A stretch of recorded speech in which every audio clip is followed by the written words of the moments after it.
U.S. Attorney General Todd Blanche on Wednesday announced the indictment of former Cuban President Raul Castro on 4 counts of murder, 1 count of conspiracy, and 2 counts of destruction of aircraft. If you kill Americans, we will pursue you, no matter who you are, no matter what title you hold, and in this case, no matter how much time has passed.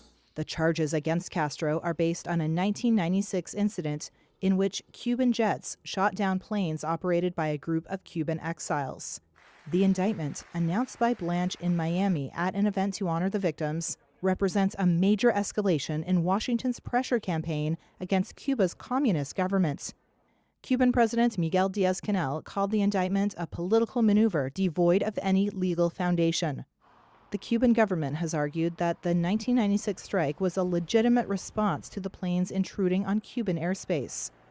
U.S. President Donald Trump has pushed for a regime change in Cuba, where communists have been in charge since Raul Castro's brother, Fidel, led a revolution in 1959.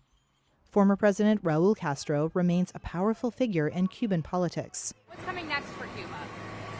What we're going to see, it's a failing nation. Following Wednesday's announcement, Trump said there won't be an escalation with Cuba. We're freeing up Cuba. The U.S. has effectively imposed a blockade on the island by threatening sanctions on countries supplying it with fuel, triggering power outages, and delivering blows to Cuba's already fragile economy. In a video message to the Cuban people, U.S. Secretary of State Marco Rubio, whose parents were Cuban immigrants to the United States, offered Cuba $100 million in aid and blamed Cuba's leaders for shortages of electricity, food, and fuel. In response, Cuban Foreign Minister Bruno Rodriguez called Rubio, quote, the mouthpiece of corrupt and vengeful interests, but did not rule out accepting the aid.